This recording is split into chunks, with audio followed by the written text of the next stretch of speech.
कम जितने भी हमारे शिक्षक साथी हैं जो बीपीएससी ट्री 2.0 का तैयारी कर रहे हैं, उम्मीद करता हूँ कि अच्छे होंगे और स्वस्थ होंगे। साथ ही साथ अगर आप बिहार एसएससी और पुलिस या दरोगा की भी तैयारी कर रहे हैं तो ये सेशन आपके लिए बहुत उपयोगी होगा।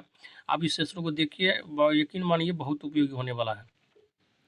साथ ही साथ साथियों, आप लोग का जो है बीपीएससी ट्री 2.0 का जो तैयारी करें उनके लिए 40 नंबर का कॉमन पेपर का सेट मैं स्टार्ट कर दिया हूँ। आपको जो है नहीं देखा तो जाइए देखिए, आपका जो है 24 प्रैक्टिस सेट जो है टेस्ट सीरीज हो चुका है।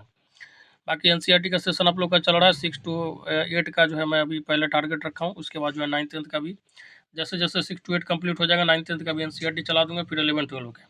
ठीक है, तो जितना मुझे अपना टाइम मिलेगा उस हिसाब से मैं काम करते रहूँगा, क्योंकि साथियों एक दिन में 3 से 4 वीडियो मुश्किल से डाल पाना संभव है। और बाकी आप लोग का सपोर्ट रहा तो फर्दर इसी तरीके से मैं, लेकिन इतना मैं आपको बताता हूँ कि आप लोग का एनसीईआरटी का मैं पूरा 6 से लेकर 12 तक टारगेट रखा हूँ कि करा दूंगा। ठीक है, यूट्यूब पे बाकी जो है आप लोग का सपोर्ट चाहिए। और अगर आपको पर सब्जेक्ट जो है पीडीएफ चाहिए अपने सिलेबस के हिसाब से, क्योंकि समय का अभाव है, तो आप जो है मैं यूट्यूब पे जो करवा रहा हूँ करते रहिए। बाकी पीडीएफ अगर लेना है तो आप जो है कमेंट बॉक्स में मेरा नंबर दिया गया, उस पर जो है मैसेज करके पीडीएफ ले सकते हैं।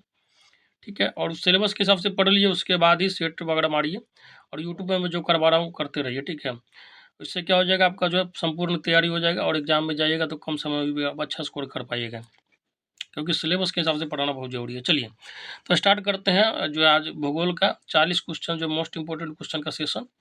कह रहा है कि पिछले 2 दशक के दौरान बिहार में बाढ़ के मामले में कौन वर्ष जो सबसे अधिक आपदा वाला वर्ष माना जाता है। तो ये हो जाएगा आपका ऑप्शन नंबर बी, 2007 में। ठीक है, बहुत जो है भयानक बाढ़ आया था, पूरा जो है उत्तरी बिहार जो है डूब गया था। ठीक है, चलिए आगे कह रहा है कि वर्ष 2015 में बिहार में आए भूकंप का रिएक्टर स्केल पर माप क्या था। तो ये हो जाएगा आपका ऑप्शन नंबर डी, 7.8 था। ठीक है, बहुत भयानक भूकंप आया था और इसका सेंटर जो है नेपाल में माना जा रहा था। ठीक है, ध्यान रखिएगा कि क्या कहते हैं, रिएक्टर स्केल जो है भूकंप को मापने का मैप पैमाना है। ठीक है, उसको माप बोलते हैं। बाकी जो है जिस यंत्र के द्वारा मापा जाता है उसको क्या बोलते हैं, सिस्मोग्राफ। इसको क्या क्या बोलते हैं, सिस्मोग्राफ। और जिस बुक में इसका अध्ययन किया जाता है, ठीक है, उसको क्या बोलते हैं, सिस्मोलॉजी। भूकंप का अध्ययन जहाँ किया जाता है उसको क्या बोलते हैं, सिस्मोलॉजी। ठीक है, बाकी आपको पता होगा जैसे भूकंप जहाँ से स्टार्ट होता है धरती के अंदर उसको क्या बोलते हैं, उसका केंद्र बोलते हैं।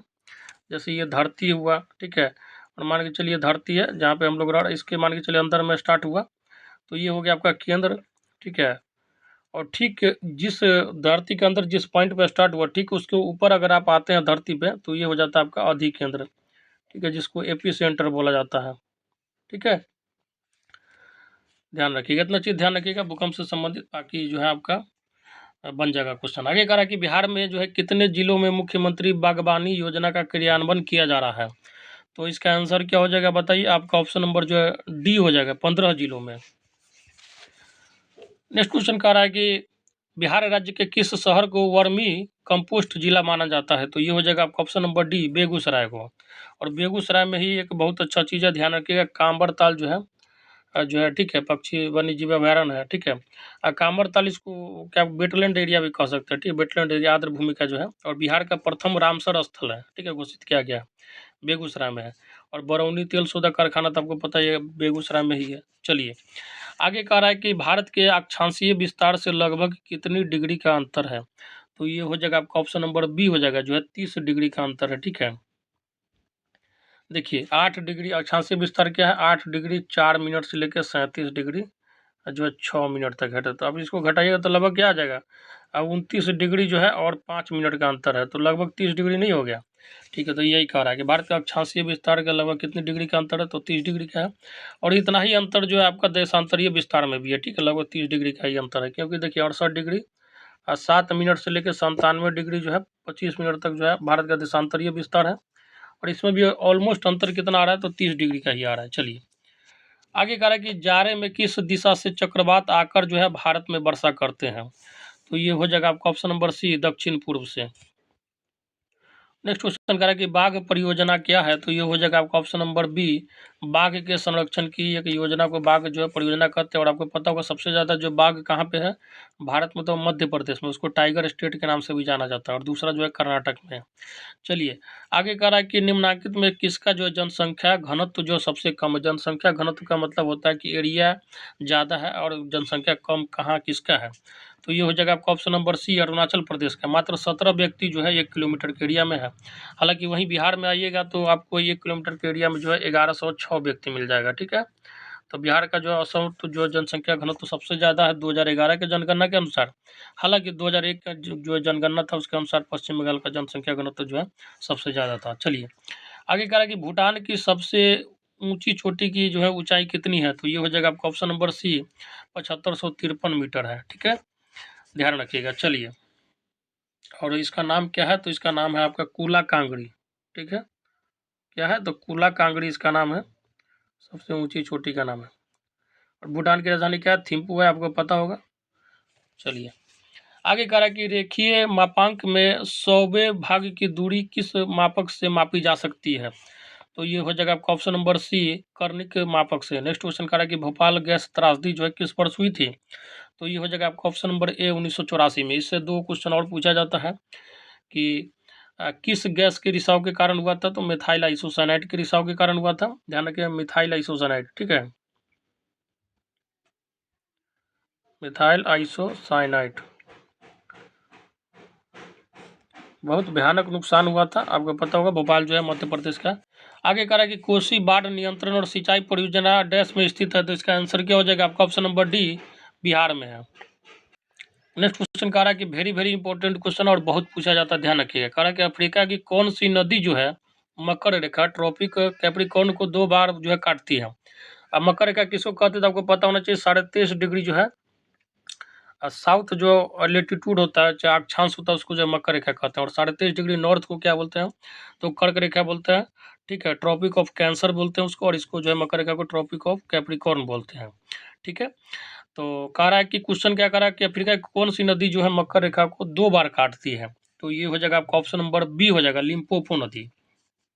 ठीक है, और बाकी जो ध्यान रखिएगा, कांगो नदी एक है। कांगो नदी जो है ये अब विषुवत रेखा को 2 बार काटती है। ठीक है, ध्यान रखिएगा, कांगो नदी जो विषुवत रेखा को 2 बार काटती है।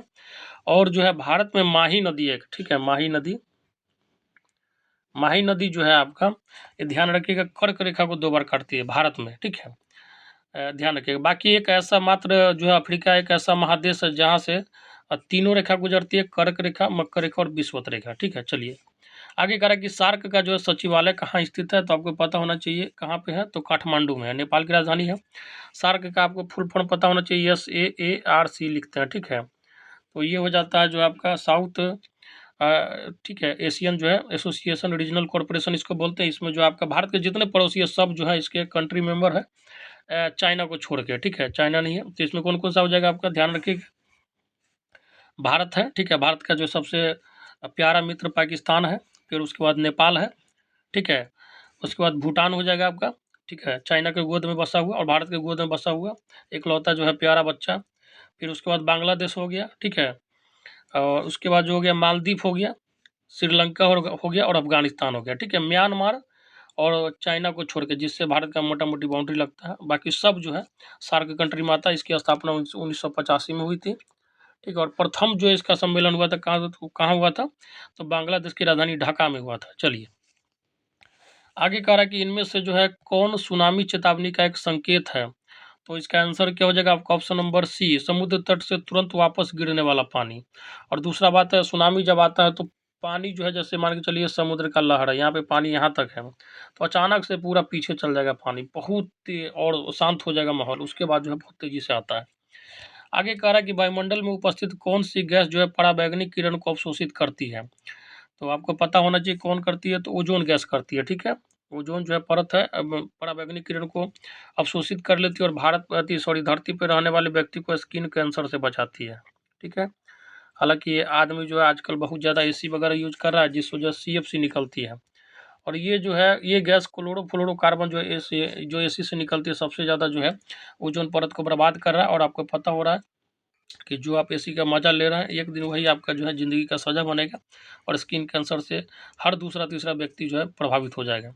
आगे कह रहा है कि निम्न में से किससे जो है तूफ़ान चालीसा कहा जाता है? तो ये हो जाएगा आपका ऑप्शन नंबर ए, ठीक है। दक्षिणी गोलार्ध में 40 डिग्री से लेकर 60 डिग्री दक्षिण के बीच चलने वाली हवाओं को जो है तूफ़ानी चालीसा कहा जाता है। आगे कह रहा है कि भारतीय वस्त्र उद्योगों में से इनमें से किसका जो है प्रचुर मात्रा में इस्तेमाल किया जाता है? तो इसका आंसर क्या हो जाएगा बताइए साथियों।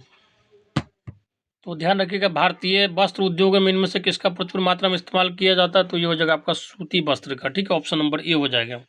महाराष्ट्र में आपको पता होगा बहुत ज़्यादा जो है सूती वस्त्र का कारखाना था अंग्रेज के समय से ही। आगे कह रहा है कि रेशे वाली फसलें कौन सी है? तो इसका आंसर क्या हो जाएगा आपका ऑप्शन नंबर बी, कपास, मकई। मकई जब आप हटाइएगा तो रेशा निकलता है, ठीक है। तंबाकू हो गया, आपको केला हो गया, सॉरी दोस्तों ये नहीं होगा, इसका आप हो जाएगा, ये हो जाएगा, सी हो जाएगा, ठीक है। ये गलत हो गया, केला में रेशा कहाँ से आ गया? कपास हो गया, सनई हो गया, ठीक है, पटसन हो गया और मेस्टा हो गया। चलिए, साथ ही साथ मैं साथियों आप लोगों को बताना चाहूँगा कि आप लोग का क्लास 9th-10th का सोशल साइंस हिंदी का पीडीएफ कंप्लीट है। आपके सिलेबस के अनुसार से एससीईआरटी का जो सिलेबस है उसके हिसाब से चैप्टर वाइज एमसीक्यू, ठीक है। उसके बाद जो है क्लास 11-12 का आपका सोशल साइंस का हिस्ट्री, ज्योग्राफी, पॉलिटी और इकोनॉमिक्स का पीडीएफ कंप्लीट है। हर चैप्टर से जो आपका डिटेल में एमसीक्यू है, 40 से 50 जो एमसीक्यू मिलेगा आपका जो है चैप्टर का हर एक लाइन से बना हुआ है। साथ ही साथ जो 6 to 8 में आपका एनसीईआरटी का जो सोशल साइंस और साइंस का पीडीएफ कंप्लीट है, आप जो है परचेस कर सकते हैं। पर सब्जेक्ट जो है आपका पीडीएफ मिनिमम प्राइस रखा गया। आप जो है इस नंबर, हमारा जो नंबर है उस पर मैसेज कर सकते हैं व्हाट्सएप पे, जो है आप वहाँ से आपको पीडीएफ मिल जाएगा, ठीक है। इंस्टेंट रिप्लाई मिलेगा, हमारे कुछ साथी जो हैं आपको सहयोग करेंगे। और बाकी जो है आपका जो कमेंट बॉक्स में भी ये नंबर दिया गया, उसके बाद जो है डिस्क्रिप्शन बॉक्स में भी दिया गया, वहाँ से परचेस कर सकते हैं। चलिए, आगे कह रहा है कि भारत और नेपाल का संयुक्त नदी घाटी उद्यम कौन सा है? तो ये हो जाएगा, क्या होगा बताइए, आपका जो है ऑप्शन नंबर डी हो जाएगा। कोसी जो है नदी परियोजना जो है भारत और नेपाल दोनों का संयुक्त परियोजना है, ठीक है। ध्यान रखिएगा। चलिए, आगे कह रहा है कि निम्नलिखित में से किस राज्य में लैटेराइट मिट्टी पाई जाती है? तो ये हो जाएगा आपका ऑप्शन नंबर डी, कर्नाटक और तमिलनाडु में जो है लैटेराइट मिट्टी पाई जाती है। चलिए, ये जो है इसमें आयरन और सिलिका का जो है बहुत ज़्यादा बहुलता होता है। नेक्स्ट क्वेश्चन कह रहा है कि ब्रह्मपुत्र नदी निम्नलिखित में से किस हिमनद से निकलती है? तो इसका आंसर क्या हो जाएगा आपका ऑप्शन नंबर डी हो जाएगा, चेमायुंग डुंग। नेक्स्ट क्वेश्चन कह रहा है कि बार बार बाढ़ आने का मुख्य कारण क्या है? तो इसका मुख्य कारण क्या हो जाएगा बताइए, उपयुक्त सभी हो जाएगा। मृदा का अपरदन, ठीक है, वन उन्मूलन, उसके बाद नदी ताल का जो है गाढ़ हो जाना, ठीक है, गाद हो जाना। आगे कह रहा कि एशिया और जो है अफ्रीका को पृथक करती है कौन सी नहर जो है एशिया और अफ्रीका को अलग करती है? तो ये हो जाएगा आपका ऑप्शन नंबर बी हो जाएगा, सुएज नहर, ठीक है। इस तरीके से जो है आपका मानचित्र देखिएगा, विश्व मानचित्र, तो यहाँ पे आपका जो एशिया रहता है इस तरीके से, यहाँ पे इससे सटा आपका यूरोप रहेगा और नीचे जो है आपका अफ्रीका मिल जाएगा, ठीक है। ये आपका यहाँ पे जैसे इस तरीके से अफ्रीका मिल जाएगा, ठीक है। तो वही एशिया और अफ्रीका को कौन सी नहर अलग करती है? तो सुएज नहर अलग करती है, ठीक है, ध्यान रखिएगा। चलिए, नेक्स्ट क्वेश्चन कह रहा है कि भारत में जो कॉफ़ी का अधिकतम उत्पादन करने वाला राज्य का नाम क्या है? तो कॉफ़ी सबसे ज़्यादा कहाँ पे होता है? तो आपका कर्नाटक में होता है, ठीक है। तमिलनाडु में सबसे ज़्यादा झींगा मछली होता है, ठीक है, ध्यान रखिएगा। गोवा में सबसे ज़्यादा आपको पता होगा क्या होता है, तो बियर वगैरह जो है आपका सस्ता मिलता है गोवा में खूब, ठीक है, विदेशी वगैरह आता है। आगे कह रहा है कि निम्नलिखित में से किस क्षेत्र में जो है मध्य रात्रि का सूर्य को देखा जा सकता है? तो ये हो जाएगा आपका ऑप्शन नंबर सी, आर्कटिक और अंटार्कटिक क्षेत्र में, ठीक है। तो आपको आर्कटिक पता होगा, 66.5 डिग्री जो है नॉर्थ वाला जो हो गया आपका अक्षांश रेखा जो आर्कटिक आ जाता है, और 66.5 डिग्री साउथ वाला जो अंटार्कटिक वाला आ जाता है, ठीक है। आगे कह रहा है कि भारत में सबसे पुरानी जो है नदी घाटी परियोजना कौन सी है? तो दामोदर नदी घाटी परियोजना है, 1948 में ही बना था। देश आज़ाद हुआ उसके जस्ट अगले साल, ठीक है। उसके बाद जो है ध्यान रखिएगा, ये जो है अमेरिका के एक टेनेसी जो है घाटी परियोजना उसी का जो है कॉपी था, ठीक है। बाकी जो हीराकुंड बांध परियोजना आपको पता है महानदी पर है उड़ीसा में, ठीक है। ध्यान रखिएगा। चलिए, कोसी जो है आपका बिहार में पड़ता है और कोसी को नदी को बिहार का शोक भी कहा जाता है। आगे कह रहा है कि संसार में सबसे अधिक वर्षा वाला स्थान कौन सा है? तो ये हो जाएगा आपका ऑप्शन नंबर डी, मासिनराम में, ठीक है। मेघालय में एक जगह पड़ता है, यहाँ पे जो है बहुत ज़्यादा वर्षा होती है। चलिए, लगभग 1100 साढ़े 1100 सेंटीमीटर वर्षा होता है वहाँ पे, समझिए, जबकि नॉर्मल वर्षा जो है 170-80 सेंटीमीटर होता है। आगे कह रहा है कि जो है काली मिट्टी मुख्यतः किस फसल के साथ जो है संबंधित है? तो काली मिट्टी जो है कपास के लिए फेवरेट है, ठीक है। कपास की उपज के लिए काली मिट्टी बहुत ज़्यादा फेमस होता है।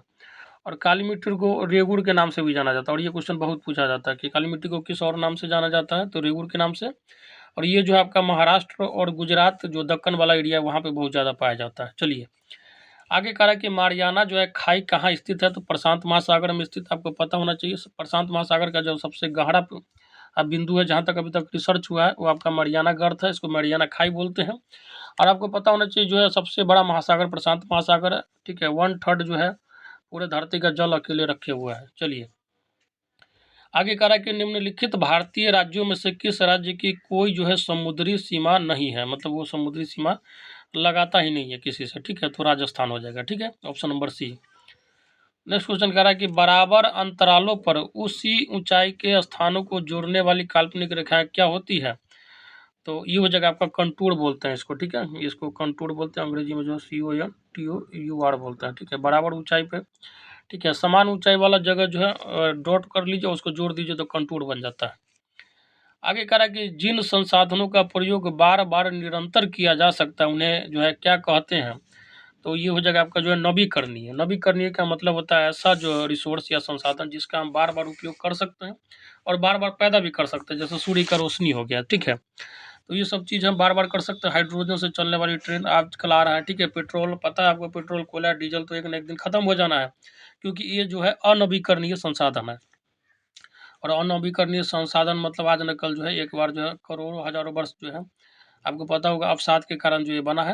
हालांकि ये खत्म होने के बाद जो है आपको जो है नवीकरणीय सोर्स पे जो है आधारित रहना पड़ेगा। इसीलिए आज से ही आपको पता होगा इलेक्ट्रिक व्हीकल चलने लगा है। जो है उसके बाद जो है आपका ये ई रिक्शा वगैरह का जो आप देख रहे हैं बहुत तेज़ी से प्रचलन आ रहा है, क्योंकि पता है कि इस रिसोर्स का जो है कमी होगा और ये जो है बहुत तेज़ी से महंगाई का रूप लेगा। इससे पहले जो है साइंस जो है नवीकरणीय ऊर्जा पे केंद्रित हो रही है, ठीक है। देखिए बहुत अच्छा क्वेश्चन है, इसको ध्यान से देखिएगा, ये क्वेश्चन से बहुत कॉन्सेप्ट क्लियर हो जाएगा। कह रहा है कि एक तरफ झील दिया गया, दूसरी तरफ जो है संबंधित राज्य दिया गया, जो है कहाँ से इसका रिलेशन है, संबंध है। जैसे पुलिकेट झील जो है आपका कहाँ पे है, किस एरिया से संबंध रखता है, तो ये हो जाएगा आपका जो है तमिलनाडु से है, ठीक है। तमिलनाडु से इसका संबंध है पुलिकेट का, ध्यान रखिएगा। चलिए उसके बाद जो चिल्का आपका जो है उड़ीसा हो जाएगा, ठीक है, ऑप्शन नंबर ए हो जाएगा। अब बुलर झील जो हो गया आपका कश्मीर हो गया, ठीक है। बुलर झील और डल झील कश्मीर में है। बाकी सांभर झील जो है आपका राजस्थान में, ध्यान रखिएगा। सांभर डोसा इडली के नाम पे जो साउथ नहीं मार दीजिएगा। सांभर झील जो आपका राजस्थान में है। बाकी जो एक आध फेमस और झील है मैं उसको बता देता हूँ। कोलेरू झील जो आपका आंध्र प्रदेश में है, इसको ध्यान रखिएगा। वेम्बनाड झील जो आपका केरला में पड़ता है। तो हालांकि इसका आंसर क्या हो जाएगा आपका जो ऑप्शन नंबर डी हो जाएगा, ठीक है। अगर कूट को मिलाते हैं तो आपका आंसर क्या निकल के आएगा, डी आ जाएगा।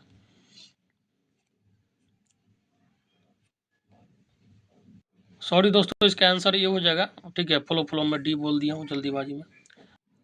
चलिए नेक्स्ट क्वेश्चन पे चलते हैं। कह रहा है कि जूट के रेशे पौधे के किस भाग से प्राप्त होते हैं, ठीक है, बताइए। तो ये हो जाएगा आपका जो ऑप्शन नंबर डी, तना से प्राप्त होता है, ठीक है। जूट का रेशा जो है आपका तना से प्राप्त होता है, ध्यान रखिएगा। चलिए आगे कह रहा है कि ज्वारीय वन को अन्यथा क्या कहते हैं, तो ज्वारीय वन को जो है मैंग्रोव वन भी कहा जाता है। और ये जो है आपका पश्चिम बंगाल वाले एरिया में जो है बहुत ज़्यादा पाया जाता है, ठीक है, ध्यान रखिएगा। चलिए नेक्स्ट क्वेश्चन कह रहा है कि एक भौगोलिक क्षेत्र में सभी पारिस्थितिकी तंत्रों को एक साथ लेकर जो है एक अधिक बड़ी यूनिट बनाते हैं, इसको क्या कहते हैं। बहुत अच्छा क्वेश्चन है, ध्यान रखिएगा। इसको क्या कहते हैं, तो इसको जीवोम कहते हैं, ठीक है। नेक्स्ट क्वेश्चन कह रहा है कि पर्यावरणीय प्रदूषण को किसके द्वारा नियंत्रित किया जा सकता है, तो इसका बेस्ट उपाय क्या हो जाएगा, तो कह रहा है कि परमाणु विस्फोटकों को रोककर, बिल्कुल कर सकते हैं। विद्युत वाहन विनिर्मित करके, ये भी कर सकते हैं। इलेक्ट्रिक व्हीकल खड़ा बना के, ठीक है। इलेक्ट्रिक व्हीकल तो धुआं देगा नहीं, और साथ ही साथ जो है वातावरण में जो है ध्वनि प्रदूषण भी नहीं करेगा ज़्यादा। गंदे पानी का उपचार करके, ये भी कारण हो सकता है, तो उपयुक्त सभी हो जाएगा, ठीक है।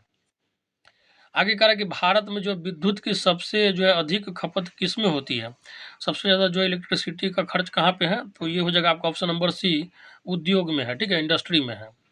आगे कह रहा है कि ऑपरेशन फ्लड से क्या तात्पर्य है, ऑपरेशन फ्लड का संबंध जो है ध्यान रखिएगा बाढ़ से नहीं है, ठीक है। फ्लड देख के बाढ़ नहीं मानना, डेयरी विकास से, ठीक है, दूध से है।